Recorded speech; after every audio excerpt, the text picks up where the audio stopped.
രാവിലെ മുഴുവൻ തുടങ്ങിയതാ. ദേ പിന്നെയും മിസ് കോൾ.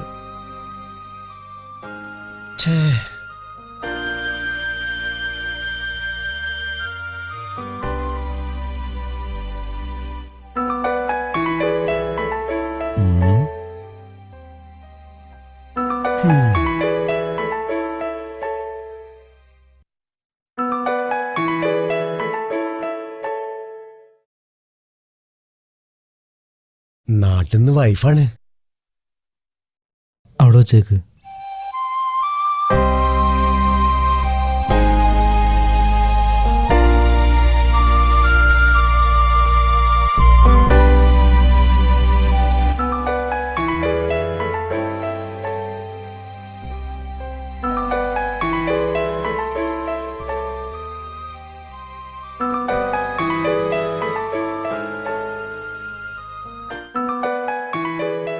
നിങ്ങളുടെ വീട്ടിന്നാ ഒന്ന് വിളിച്ചോക്ക്. എന്റെ മൊബൈലിൽ കാശില്ല, ഞാൻ പിന്നെ വിളിച്ചോളാം. എന്നാ എന്റെ മൊബൈലിൽ നിന്ന് വിളിച്ചോ? വേണ്ട, നിന്റെ മൊബൈലിൽ ഞാൻ എത്ര വിളിച്ചു, ഞാൻ പിന്നെ വിളിച്ചോളാം. നമ്മൾ തമ്മിലുള്ള കണക്കൊന്നും ഞാൻ ചോദിച്ചിട്ടില്ല.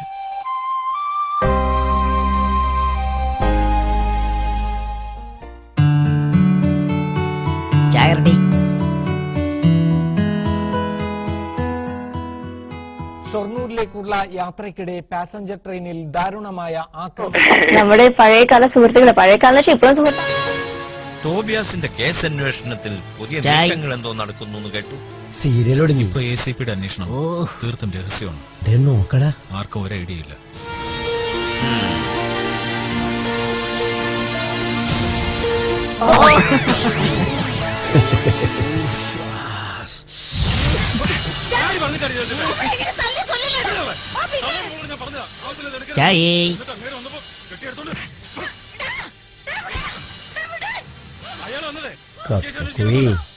ഞാൻ വെച്ചിട്ടുണ്ടടാ.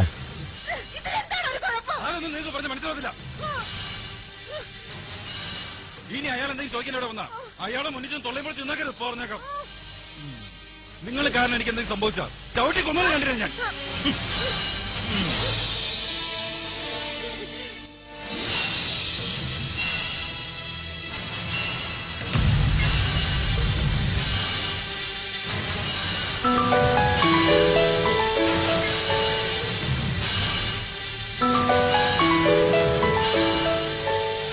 എടാ, ജലീലിന്റെ ഫോണിൽ കൊടുക്കടാ. ഭരതം വീട്ടിലെത്തിയാൽ എന്തൊക്കെയാ സംഭവിക്കുന്നത് എനിക്കറിയാമായിരുന്നു. ആഹാ, തെളിവ് കയ്യെത്തുന്നുണ്ടല്ലോ. പോവാം.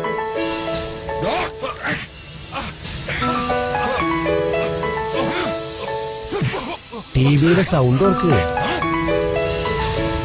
എന്റെ കയ്യിൽ നിന്ന് രക്ഷപ്പെടാന്ന് കരുതു നീ.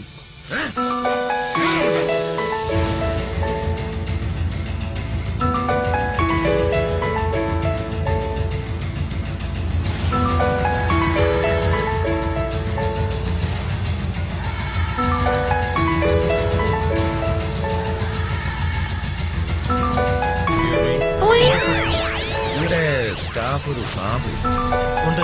സൗണ്ട് ഓർക്കടാ. ഹലോ, ഇക്കിപ്പോ വിളിക്കുമെന്ന് വിചാരിച്ച് ഞാൻ കാത്തിരുന്നു. വിളിക്കാതായപ്പോ ഞാൻ തിരിച്ചു വിളിച്ചതാ. എന്തൊക്കെയുണ്ട് സുലു വിശേഷം? എന്തൊക്കെ വിളിക്കാതിരുന്നേ? എന്റെ സുലു, ജോലി ഇപ്പോൾ വളരെ കൂടുതലാ. 2 ആഴ്ച പിടിക്കുമെന്ന് ഫ്രീ ആവാൻ. എന്നിട്ട് ഞാൻ സുലുവിനോട് ഒരുപാട് നേരം സംസാരിക്കാമെന്ന് കരുതി. അതാ വൈകി. ഇന്നെന്താ സുലു മോനും കഴിച്ചത്? ഇക്ക, ഇന്ന് ഞങ്ങള് ബിരിയാണി വെച്ച് കഴിച്ചു. മോനിക്ക് ബിരിയാണി വേണമെന്ന് പറഞ്ഞു. ഞാൻ കഴിക്കുമ്പോ ഇക്കാനെ ഓർമ്മ വന്നു.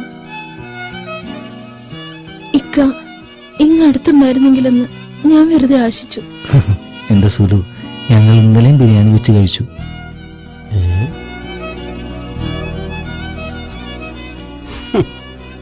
നീയും മോനും നല്ലോണം കഴിക്കണം. ബിരിയാണി. എന്നാ ഇക്ക നാട്ടിലൊന്ന് കൂടുക. ഇക്കൊക്കെ ആ ജോലി നിർത്തുന്ന പോന്നൂടെ? നമുക്ക് ജീവിക്കാൻ ഇവിടെ എന്തെങ്കിലുമൊക്കെ ജോലി കിട്ടും. പിന്നെ അടുത്ത് തന്നെ ഞാൻ ലീവിന് വരുന്നുണ്ട്. സുലുവിനെ മോനെയൊക്കെ ഒന്ന് കാണാൻ. ഇക്കാമ പുതുക്കി കിട്ടിയാൽ ഉടൻ തന്നെ ഞാൻ നാട്ടിൽ വരും. ഇക്ക പോയിട്ടിപ്പോ 4.5 കൊല്ലായി. മോനിക്കാണെങ്കി വയസ്സ് 4.5 നഴ്സറി ചേർക്കാനയക്കണോനെ. മോന് വലുതായല്ലേ? കാണാൻ കൊതിയുണ്ട്. നീ അവനെ അംഗൻവാടി ചേർക്കിപ്പോ. ഇക്കാമ പുതുക്കിയാൽ എന്തായാലും വരും. നിന്നെയും മോനെയും കാണാൻ ആഗ്രഹമില്ലെന്നാണ് എന്റെ വിചാരം. എല്ലാവരുടെയും കെട്ടിയന്മാര് 2 വർഷം കൂടുമ്പോഴെങ്കിലും വരും. ഭീമാത്താന്റെ മരുമൻ പിന്നെയും വന്നു. ഇത് 2ാമത്തെ തവണയാ വരുന്നത്. ഇതൊക്കെ കാണുമ്പോ എനിക്ക് എന്റെ സങ്കടം ഞാൻ ആരോട് പറയും?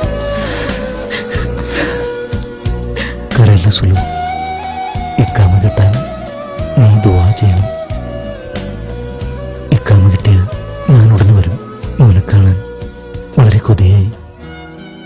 മോന്റെ പാട്ട് കേൾക്കുമ്പോ ഉടൻ നാട്ടിലേക്ക് വരാൻ തോന്നുന്നു. എന്ത് ചെയ്യാം? മോനെന്തേ? മോൻ ഉറങ്ങാണ്. ഓന് ഇപ്പൊ കിടന്നതേ ഉള്ളൂ. എന്താ വിളിക്കണോ? വേണ്ട, ഞാൻ പിന്നെ അങ്ങോട്ട് വിളിച്ചോളാം. ഇക്കൊക്കെ എന്താ ഒരു വല്ലായ്മ പോലെ? എന്താ സുലു? ഇക്കൊക്കെ എന്തോ പറ്റിയതുപോലെ ഒരു തോന്നൽ. സുലു, എന്താടി ഇങ്ങനെ? എനിക്കൊന്നുമില്ല, ജോലി കഴിഞ്ഞ് വന്നതേ ഉള്ളൂ. അതിന്റെ ക്ഷീണമായിരിക്കും, അല്ലാതൊന്നുമില്ല. നീയൊന്ന് ചിരിക്കണേ. വേണ്ട, കള്ളച്ചിരി വേണ്ടാട്ടോ. എനിക്ക് ചിരിക്കണില്ല. സുലു ഫോൺ വെച്ചോ, ഞാൻ പിന്നെ വിളിച്ചോളാം. എന്നെ വിളിച്ചില്ലെങ്കിൽ ഞാൻ അങ്ങോട്ട് വിളിക്കും. എന്തിനാടാ ജലീല നീ ഭാര്യയോട് കള്ളം പറഞ്ഞത്? നിനക്ക് സത്യം തുറന്നു പറയാമായിരുന്നില്ലടാ. എന്തിനാണ് ഞാൻ അവരെ വിഷമിപ്പിക്കണം? അവര് സന്തോഷിക്കട്ടെ. എനിക്ക് ആക്സിഡന്റ് പറ്റിയ വിവരം അവരറിഞ്ഞ അവര് വിഷമിക്കും. എന്റെ വേദനയേക്കാൾ വലുതാണ് എന്റെ കുടുംബം വിഷമിക്കുമ്പോൾ. അതുകൊണ്ട് മാത്രമാണ്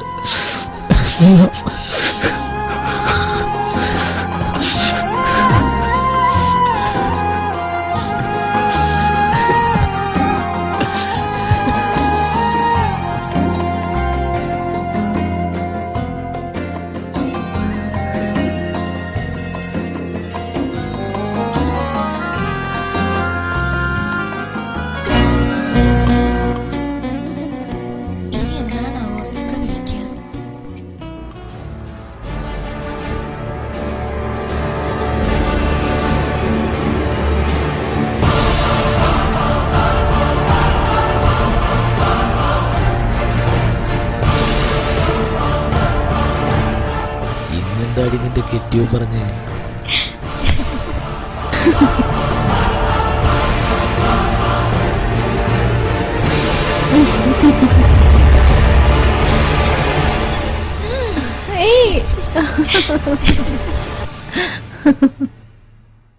പോടന്ന്.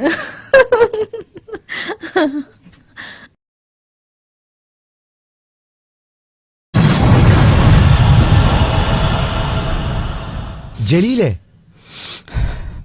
നിനക്കെന്താ പറ്റിയടാ? ഒന്നുമില്ല. അവൻ വല്ല സ്വപ്നം കണ്ട് പേടിച്ചായിരിക്കുന്നു. നിന്റെ കൈക്കെന്താ പറ്റിയേ?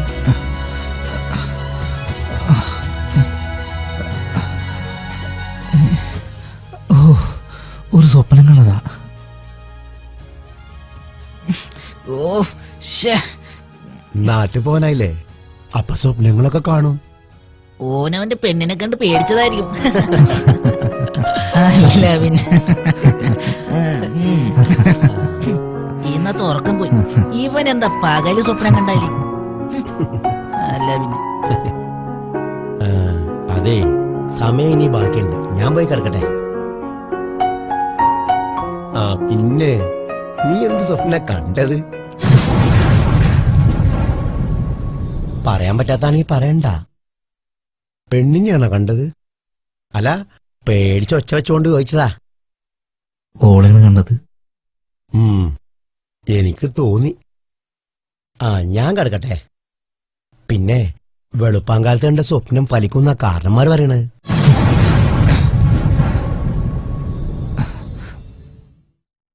എന്റെ ബീവിയെ വിളിച്ച് പറ സ്വപ്നം കണ്ടെന്ന്.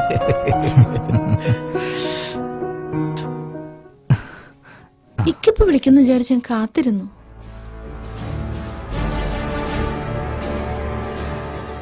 എന്തൊക്കെ വിളിക്കാതിരുന്നേ?